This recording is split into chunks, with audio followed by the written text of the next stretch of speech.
Hi, I'm Rob Cosman. Welcome to my shop. We're going to build an easy dovetail project, a woodworking bench hook. Now, this is what I give my students in our beginning class. It's easy to do, a great way to work on your dovetail skills.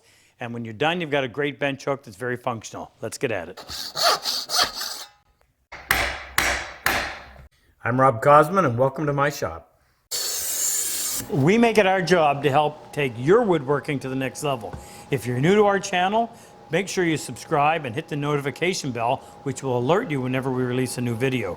Anytime we use a new tool or technique, we'll leave a description down below so that make it easier for you to find. All right, let's get back to work. When we first put together our Training the Hand workshop, we were trying to come up with a project that could utilize the skills that we were training for or being taught, and at the same time have something to take home that you could fit in your suitcase since most people flew in. And we came up with the idea of a bench hook. Now, its function is to support your work while you're cutting it, protecting your bench. So instead of running across, this is for people who are using both power tools and hand tools, instead of running across the shop to the table saw or the chop saw, if you had something at your bench that would support the work, allow you to make that cut with your saw, and then protect your bench from scars from the saw, this is it. There's got a cleat, it has a cleat on the front that catches the front edge of your bench to prevent anything from going in that direction. It's got a cleat on the back to secure the work with your thumb, and it's made out of a mild wood so that as your saw passes through the piece you're cutting and then hits the piece underneath, it's not wearing excessively on your saw. Now, you could do this out of scrap.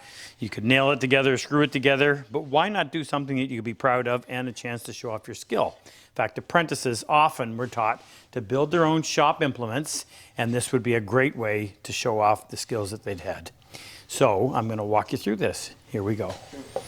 Now, the only thing that I'm suggesting that you definitely do is that the piece that you're going to cut into, the sacrificial part, wants to be something soft that's going to go easy on your saw. I like to use contrasting woods because, particularly for the students, it gets to really show the joint well. So I've got a piece of pine for the base. Now it's 7.5 inches wide by 12 inches long. I've got a piece of cherry. You could use anything, as I mentioned. And the piece of cherry is going to be used for the cleat on the front and the cleat on the back. We'll cut both and then cut it down. You wouldn't want to start with a piece that is only that wide, because in the process of putting the joint together, there just isn't enough material there, and it's almost for sure you're going to split it. So we'll actually assemble it and then cut it and finish it afterward. So this piece that I'm using is 6 inches long by 7.5 inches wide, and you'll see how we'll end up addressing the second piece to be a little bit narrower than the base itself. Now, these pieces have already been milled. However, we need to get rid of the mill marks. And if you want to do this by hand, we'll leave a link below, and it'll show you the process of taking a rough piece of lumber and turning it into something that is flat, smooth, and square on all 6 sides. I've done this by machine, but as I said, I got to get rid of the mill marks. So I'm going to use my shooting board and my bench plane. You want everything to be square and precise. It makes the joint process so much easier. I'm just going to check and make sure that my blade is projecting parallel to the sole. Now, the first thing we have to do with something of this length is we've got to get a reliable straight edge that we can put against the fence to square the end. So I'm going to shoot that long edge, and this came off the table saw, so I can assume that the sides are parallel, and as long as I engage the blade through the entire length, I should be taking off the same amount, and that'll keep these 2 edges parallel. Now, I can put that against the fence. I'm going to clean up this end, but the first thing I've got to do is pull it away and cut a little chamfer right here, and then flip it over and plane until that little chamfer almost disappears. We don't want to go past it. If we do, we end up breaking off fibers. That's good. Now we'll do the opposite side. Again, pull it away from the fence over here first, allowing you to cut a little chamfer right there. Flip it over. Remember, when you're using your shooting board, you always have to be pushing the wood into the plane, but at the same time, you've got to be pushing the plane into the shooting board a little bit harder. You don't want to lose that square setup. Okay, those edges are done. Now we do the same thing on the piece of cherry. Now we want to clean up these faces. Get our grain direction. I think it's going to go this way. First pass, part of the blade hangs over the edge, and then you overlap each successive pass, and the final pass, part of the blade hangs over the edge. This is where you find out how inaccurate power tools are. You can hear the plane engages and then skips where there's some machine snipes.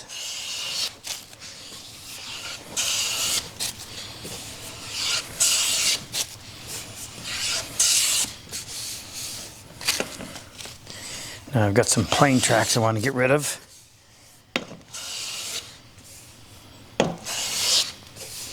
Okay, that feels good.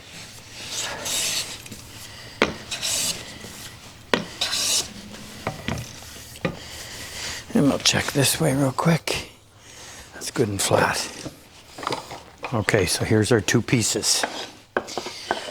Now, the interesting thing about this is when we do this, we can't, and finish our cleat on the bottom side, we can't plane all the way through, so this has to be pre-finished. And I'm actually going to cut the dovetails a little bit different, and I'll show you how that works. Be the front, this will be the back for no particular reason. So we'll go ahead, reference the thickness of this is going to be the pin board, this is going to be the tail board. Scribe the face, the edge, the underside, and the opposite edge.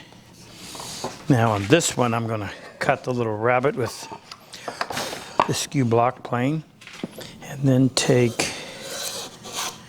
one, two, three should do it. Four. Now I would normally do this side, but I'm going to do it a little bit differently, and you'll see why when we get there. Okay, we'll go ahead and lay this one out. Using my dividers, first thing I do is get my outside half pin, about like that. This is just based on looks. Put the pin in the hole, move the gauge over to it. I'm going to use a 1 6 slope on this. Flip it over and do the other side.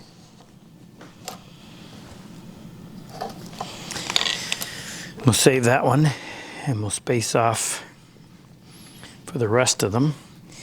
Open the dividers up. Now if you're unsure of what I'm doing, we'll leave a link below on laying out with dividers. That's good. Leave a mark, leave a mark, leave a mark, leave a mark. Then go back, starting on that half pin, leave a mark. And we come in using the 1 6 rake. Make sure these lines are perfectly perpendicular across the end of the board. The angles are not nearly as important, but those cuts across the end, or pardon me, the marks across the end, it is critical that they be perpendicular. And you can put as many tails as you want. Again, strength is not a big issue here, so it's more for appearance.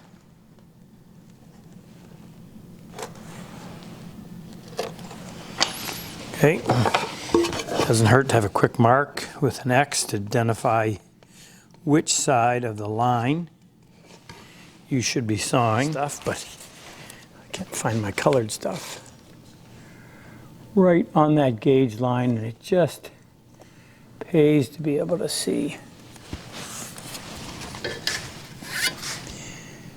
Line it up so that the saw is parallel to the line.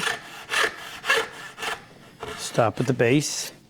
You want to be, I always leave the line so that I can tell where I am. If you saw through your line, you've lost your reference. Saw beside it.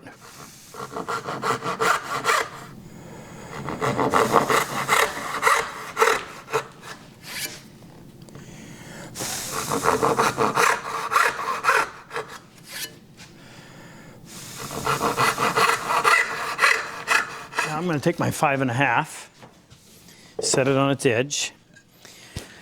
Okay, so which of these sides are we going to use? We've got a little bit of sapwood here. We can actually cut most of it off.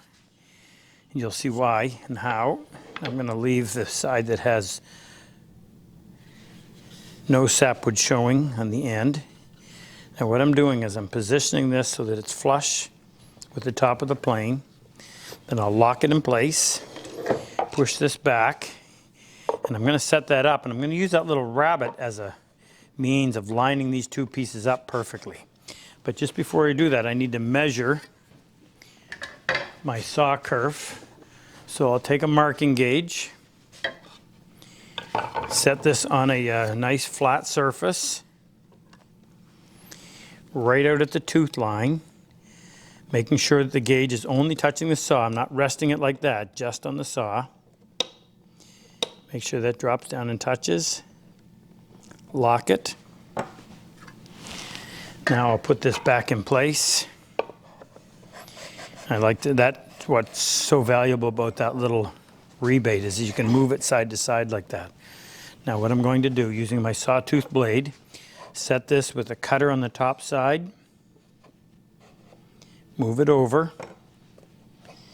Now I've effectively offset my tailboard from my pin board by the thickness of one. So if I move my tailboard to my left, I'm going to go to the right side of each tail. And to make it a little bit easier, I'm just going to come in here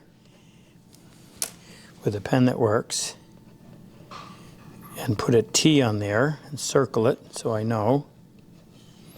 So the T represents the tail. That's the part I'm paying attention to. So I move the tailboard to my left. I'm going to go to the right side of each tail. I'm going to reach down in that kerf. The nice thing about this is this little blade is the exact same as my saw blade. So when I put it down in this kerf, it does not move side to side.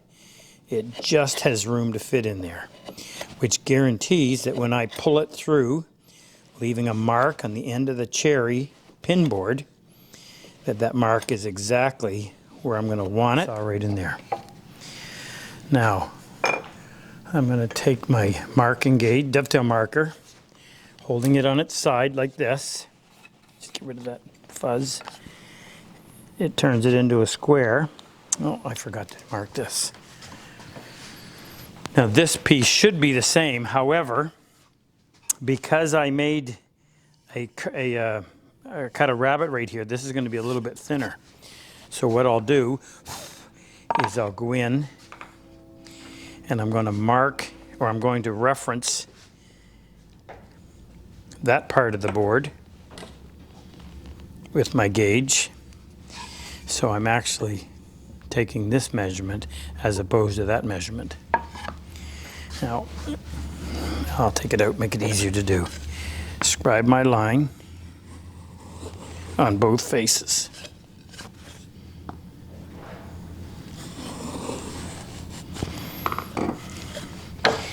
Now I'm going to reposition this in a minute, but I've got it up here high just to make it a little bit easier.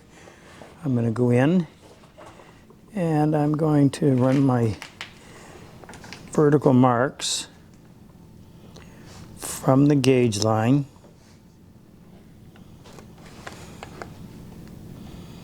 up to the pin side of the saw kerf. Put the saw right in the kerf.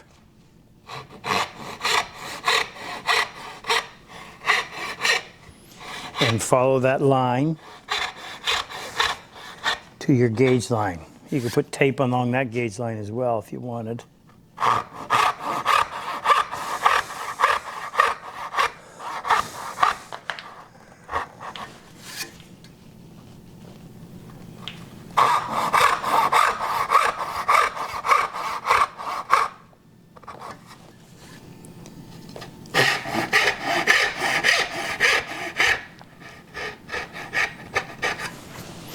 All right, check and make sure we got right to the gauge line.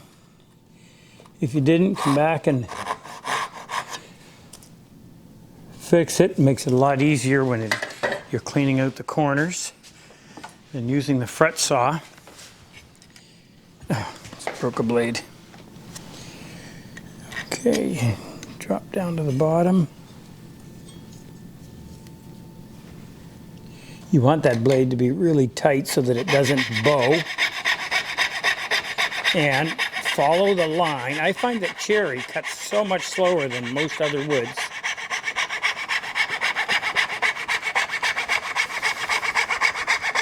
At least with the fret saw. Slow down as you get to it. Now I'm going to raise this up so I can saw a little easier.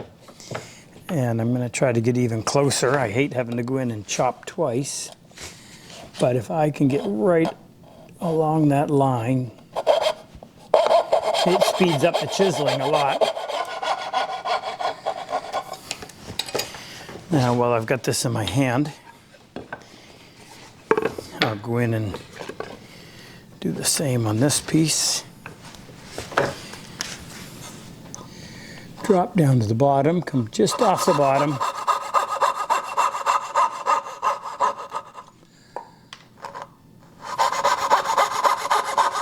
And this on its side. And I want that to be level. I just eyeball the top edge along that strip. Now come in here, make a little cut on the waist side up against, didn't quite get it, up against the marking gauge line, and that gives me a little reference spot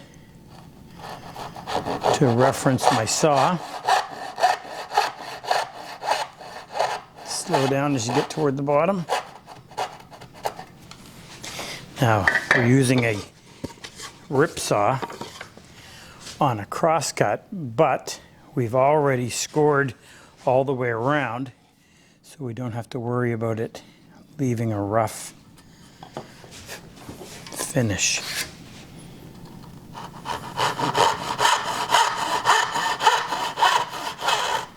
Only focus is getting it plumb. Now when I'm chopping pine, I use my chisel that has a 17-degree primary bevel. And what you'll find is it cuts that soft wood a lot cleaner than the standard 25-degree bevel. This is another area where that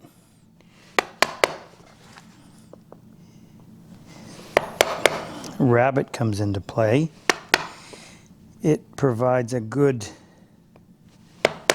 support for the chisel, and it doesn't allow it to push back behind your scribe line.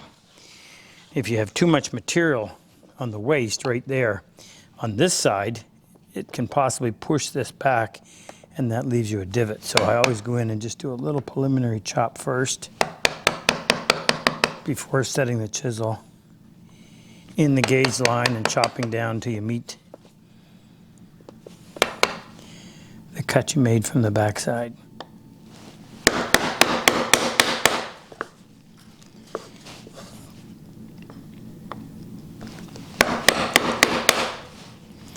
Now I think I left just a few little pieces here. Hardly need a chisel on them. Okay. I want to finish each one of these before I move on. Then I don't have to worry about forgetting something. Grab my 1/4 inch, simply because you're pushing less chisel through the end grain, so you're going to have, it's easier to do, and if it's easier to do, you have more control. So when this is in use, and we're holding our piece of wood, we want room over here for the saw to land on the bench hook. And I'd also like to have my spacing the same. So what we can do is simply put this in here. And instead of having 1, 2, 3, 4, 5, we'll go with 4 tails. So this is where we're going to end. We need a little bit of extra, so I'm going to say we're going to go right about there. So this is going to be the end of the board. Now, we'll go ahead and lay this one out. Remember, we got to turn it around. I'll carry that over.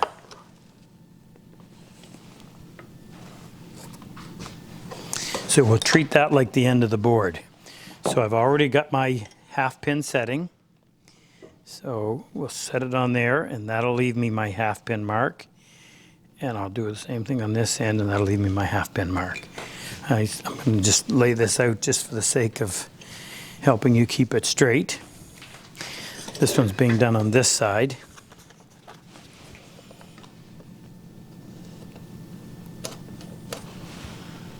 Oh, I forgot to put my marking gauge line in there again, which is just as well because I can show you how we're going to do it. I'm going to use the yellow tape. Now, this is automotive tape. It's a little bit thicker than regular painter's tape or masking tape. And I'm going to put 4 pieces.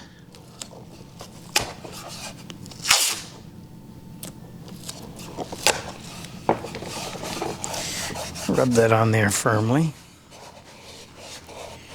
It's not quite as good a solution as the skew block plane, but we can make it work. I'll just trim that off.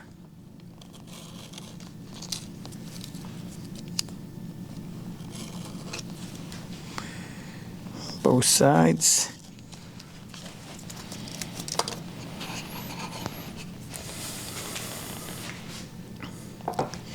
I'll set my marking gauge to the thickness of the piece of cherry, and I think that's already set, but we'll just verify it. Now we want to carry this mark down so we know where to stop.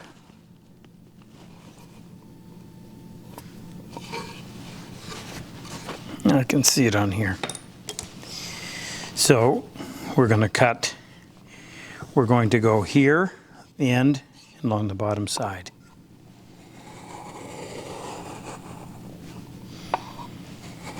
Cut all the way through that tape. And I want to leave a mark on the wood as well. And then a nice deep cut here. And then from that mark over. Nice thing about wheel style gauges is when you need to get close to the line, you can just roll that last little bit. Now we'll peel this off.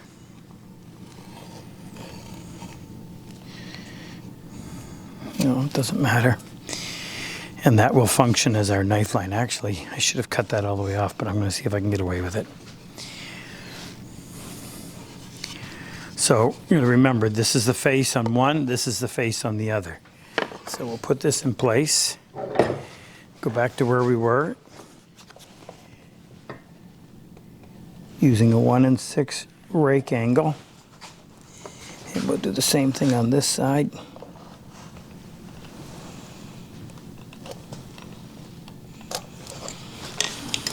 Now we should be able to use the same setting. Let's just try it before we leave permanent marks in there. That's a little bit bigger, so I'm going to close these down just a bit, but it won't be, it'll be small enough that you won't notice it.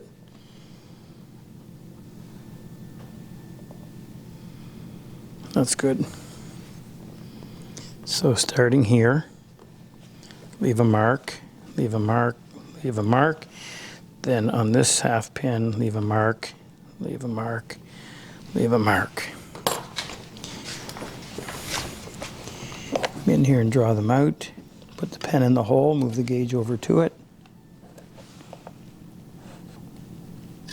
Okay, just making sure we're down to depth on these.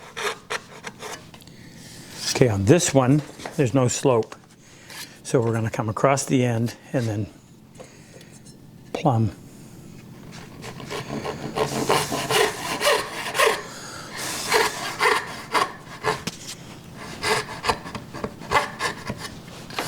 We'll take our pin board,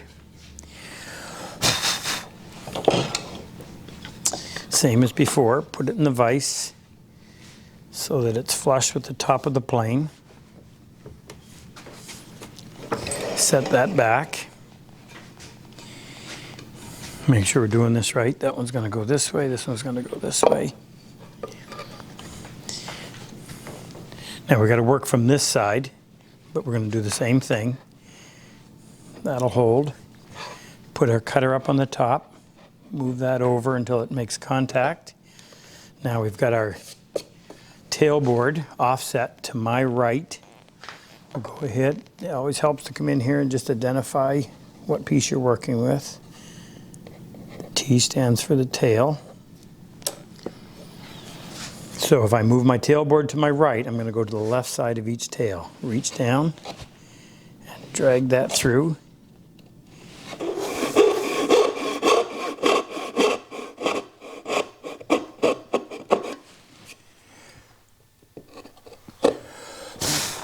Maybe I'll start up here.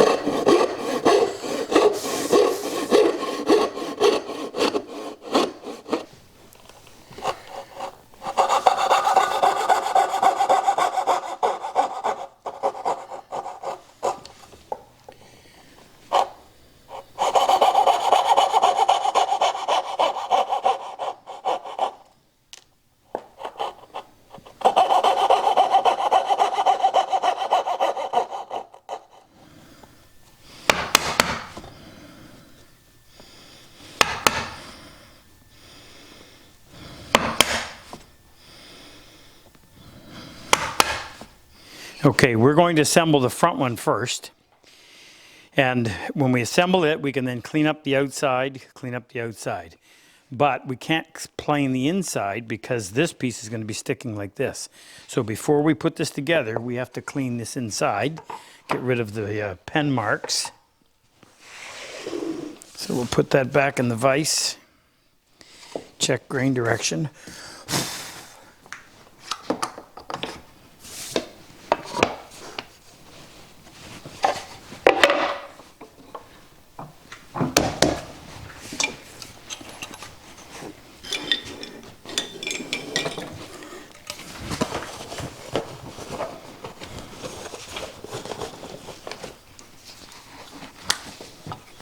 Little plain wax.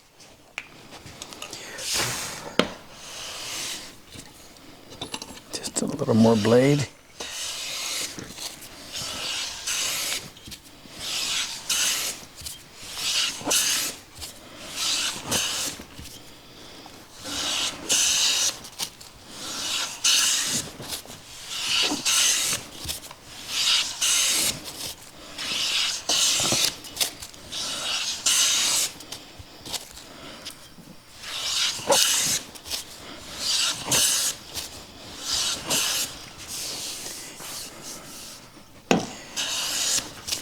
Check for plane tracks.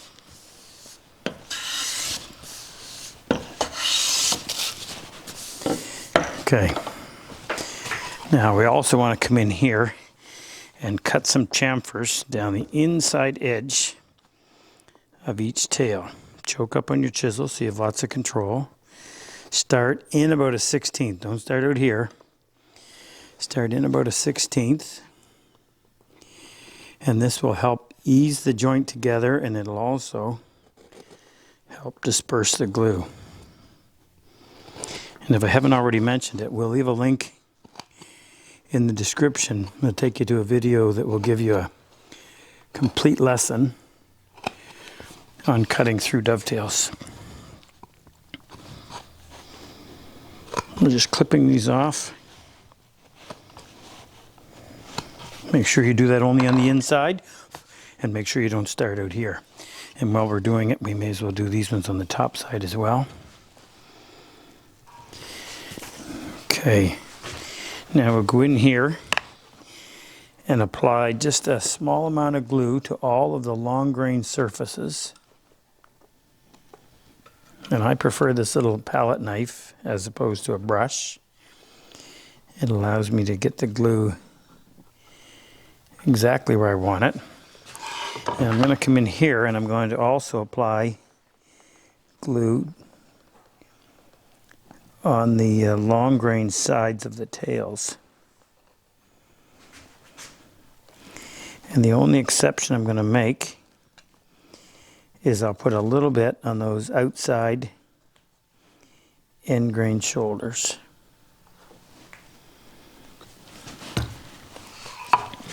Right here. Okay, make sure that's securely held. Always want to start it by hand so you don't start pounding it.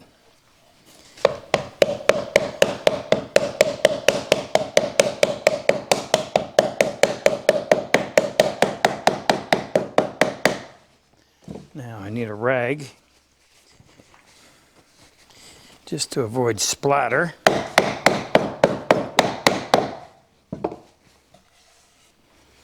Clean that up.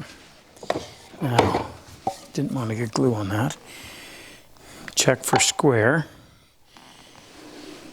It's a little out, so we'll just adjust it now. A little bit more. Okay, that looks good. Now, okay, so this didn't come down tight, and it's a little bit of a gap right there. So what we're going to do is we're going to put a clamp across here so that as we tap that, that clamping pressure will hold it. So I've got a couple little blocks of wood. No sense putting a clamp here because it has to put pressure just on these half pins. I don't want to be touching that. So I'll put that right there. Just put a piece of masking tape on to hold it so I'm not trying to juggle it. Same thing over here. Now, put that clamp across. Not too much pressure, just enough to squeeze those half pins. Now when I tap that, the clamping pressure applied by the clamp will help hold. So that's good and tight. Check the pressure on the clamp.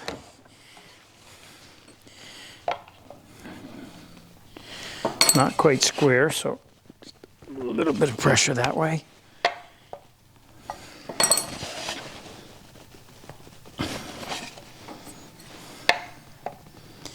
Okay, now we'll let that sit and give that 20 minutes. Once the glue is dry, we'll come in and we'll cut that off at whatever height we want. And on this, I think I left 7/8 of an inch, which is plenty to hold whatever piece of wood you're going to be sawing. Actually, sorry, that's the front cleat, and about the same amount too there. Just enough to catch the front edge of the bench. All right, give that 20 minutes or so.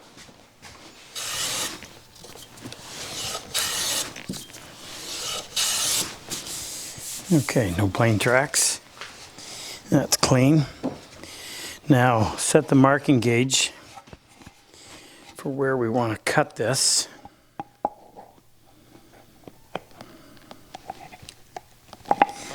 And scribe that line. I already put that one on, I'll make it a little deeper. Same thing over here.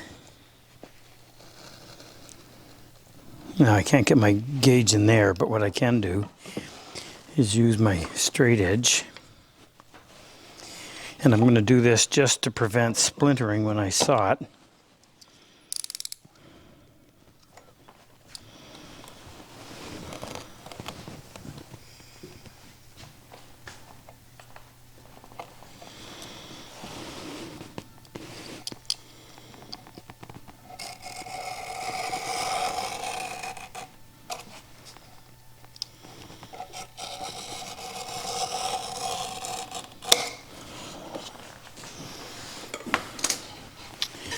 Okay, now cut this, plane it after we cut it. That leaves us a bigger piece to work with. So I'm going to use a crosscut saw. You could also use a tenon crosscut saw.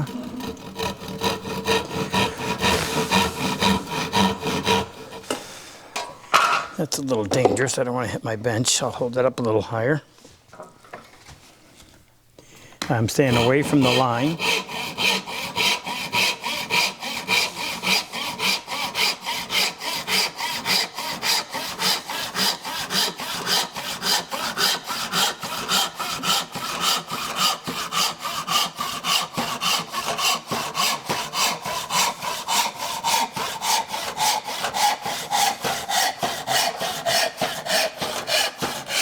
Now, be real careful here that you don't cause a splinter on that bottom corner.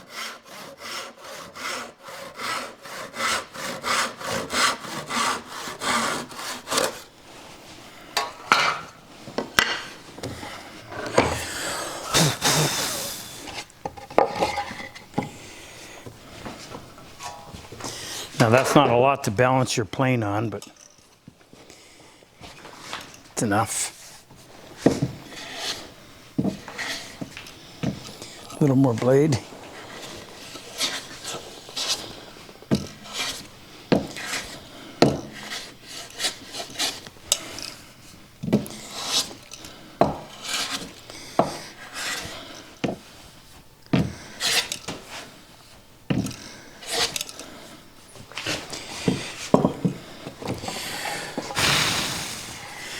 Okay, now we'll get the shooting board out.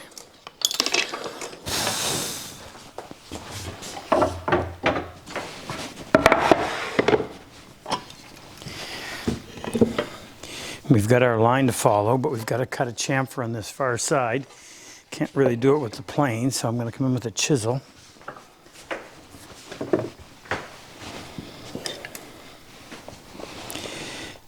And using that gauge line as a reference,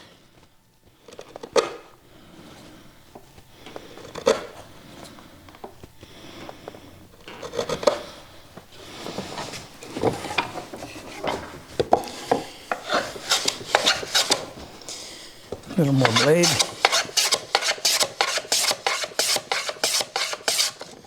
So just watch my gauge line to see where I am in terms of keeping the end of this parallel to the face, and it's all just for looks.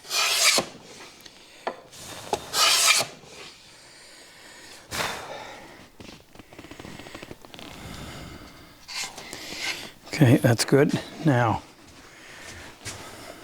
use a block plane just to cut not only a little decorative chamfer all the way around, but also just something to soften that edge so when you're picking it up.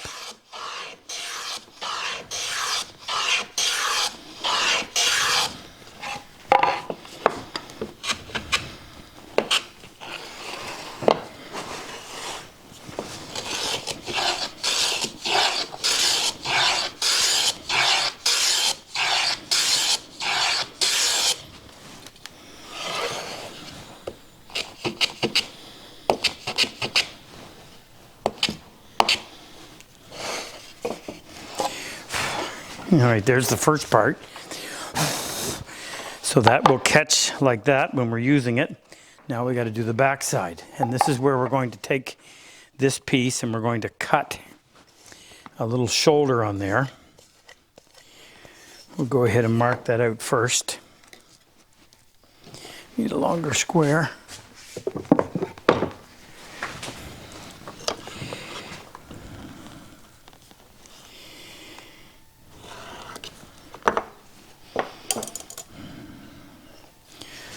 Now we can cut that on our, where's that other shooting bench hook?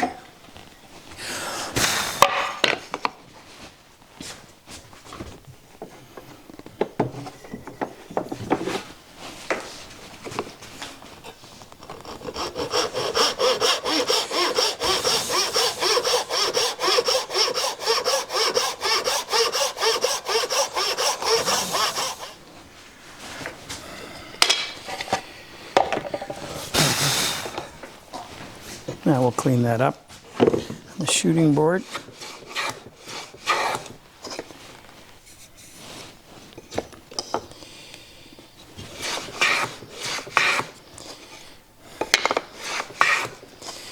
And we need to cut that shoulder off. But I've got to go in. I'm going to save that because that's the same setting that we used to determine the length of that piece. So I'll come in here and just reset that.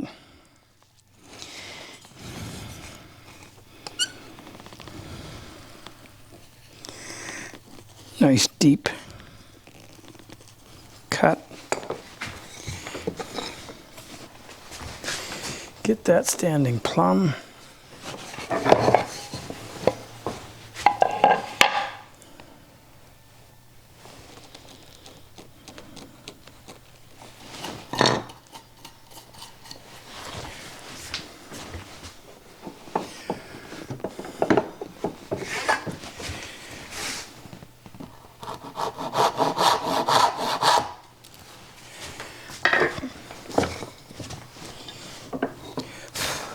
Just make sure it's nice and clean into the corner.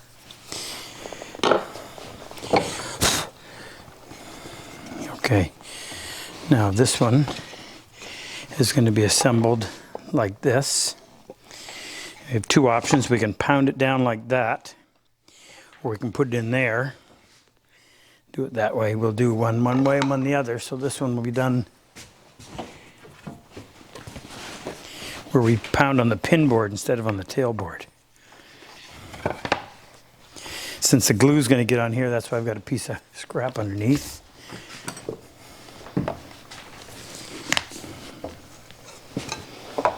Same idea.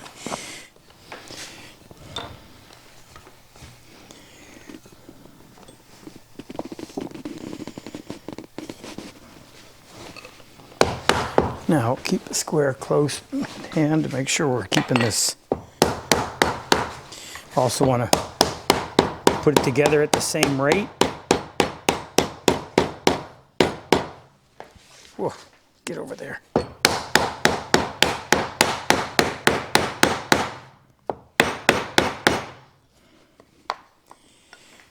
Now I'll bring this. This is where we don't want to make a mess because we really can't plane that side. But I'll hang that over so that just the pins are hanging over. That's down tight. Yeah, check it for square. It's got to go out a little bit.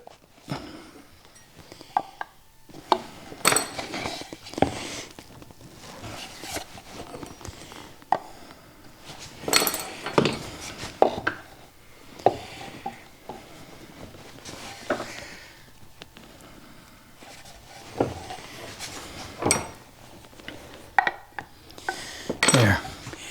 Check and make sure everything is tight. Okay. Now we'll plane.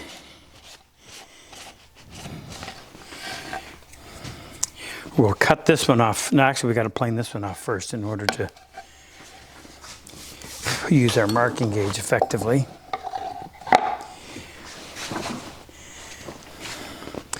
So the grain on the pine is running this way. So what I think I'll do is cut a little chamfer on here, which will allow me to plane across this way and not break off the ends of these.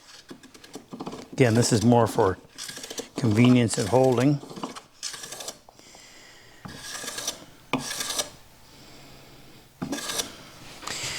And since I got the block plane in hand, I think that's what I'll use. But I'm going to turn this around.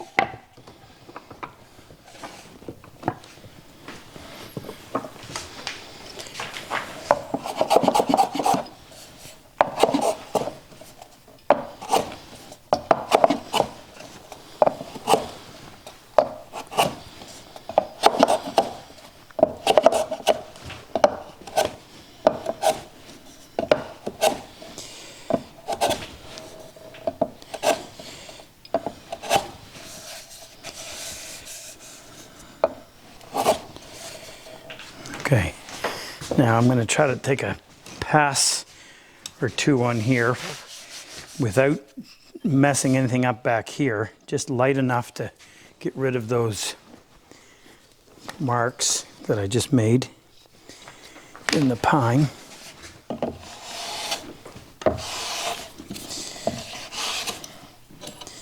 So in doing this, I'm just, as I start to apply a little bit of pressure. If I'm setting the plane down here, I don't start to apply a little bit of pressure until I'm right about here. So the blade just gradually starts to bite. That way I don't have start marks back here.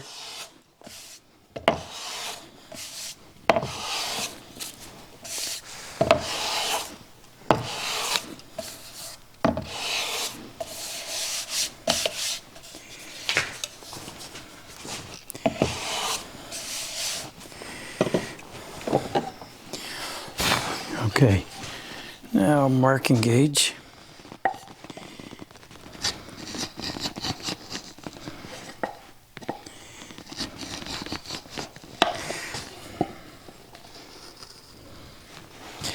Same thing as before, we'll score a line.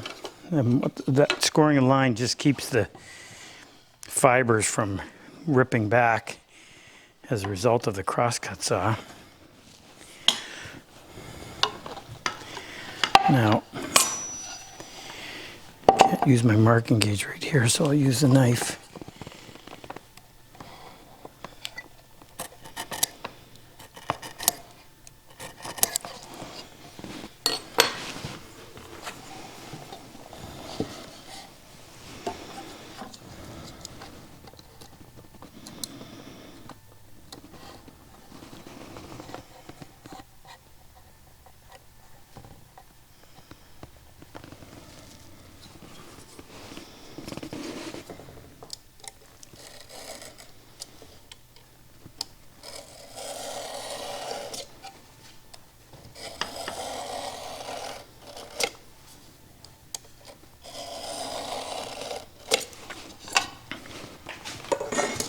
Okay, and before I saw that, I'm going to let that glue set up a little bit, and then we don't stress that joint quite so bad. We'll cross-cut that, clean it up, shoot the end, and we'll be done.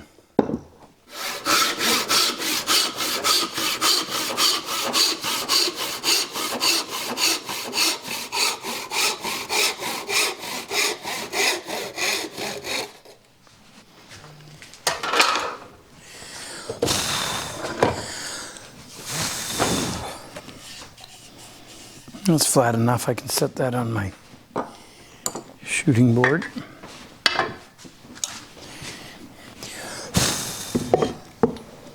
We're going to cut that chamfer on the far side first. Again, we'll use that gauge mark. Actually, you know what? It's easier to do this with a block plane.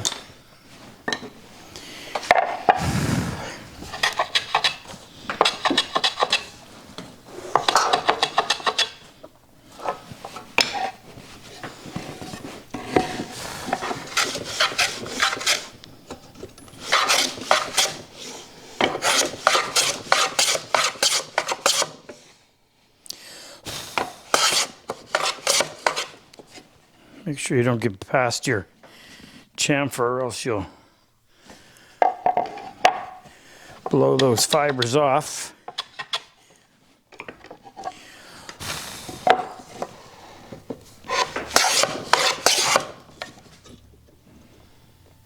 One more.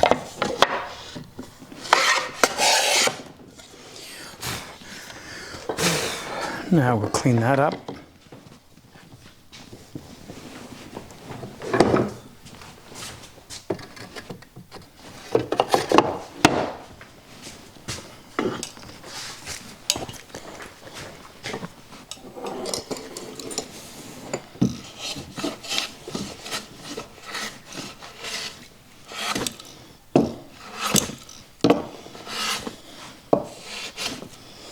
Now I don't want to rip these fibers up, so what I'll do is take my chisel and then just carefully go in there and cut a little bit of a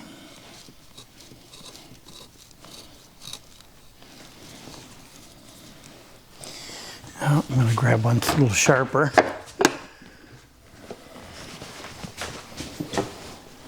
Turn it up so I can get at it.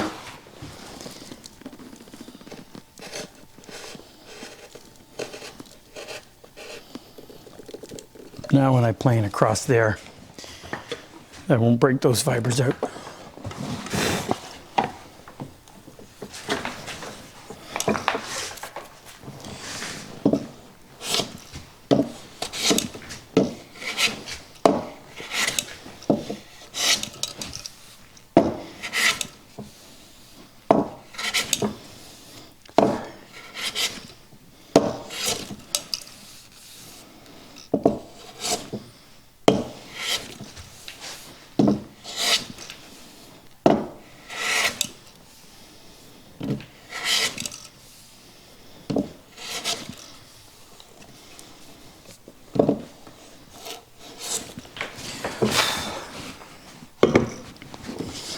Okay, now trim this same way.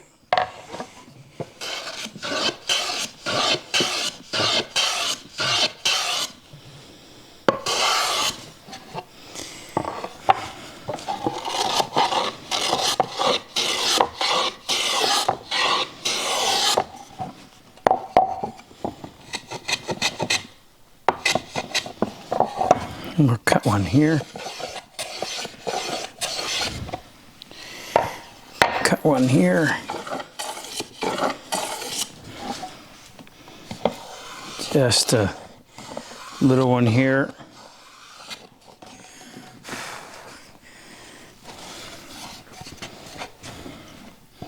Again, this is just so that when you pick it up, you're not grabbing a sharp edge.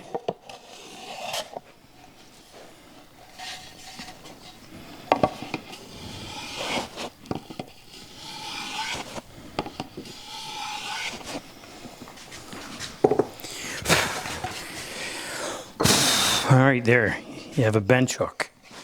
A piece of pine, a couple pieces of cherry, some nice dovetails top and bottom. You can look at every time you use it, which you probably won't ever want to cut into it because of the time and effort you put into it. But this is a bench hook. Makes your sawing more accurate and saves your bench. If you like my work, if you like my style of teaching, click on any one of these videos to help take your woodworking to the next level.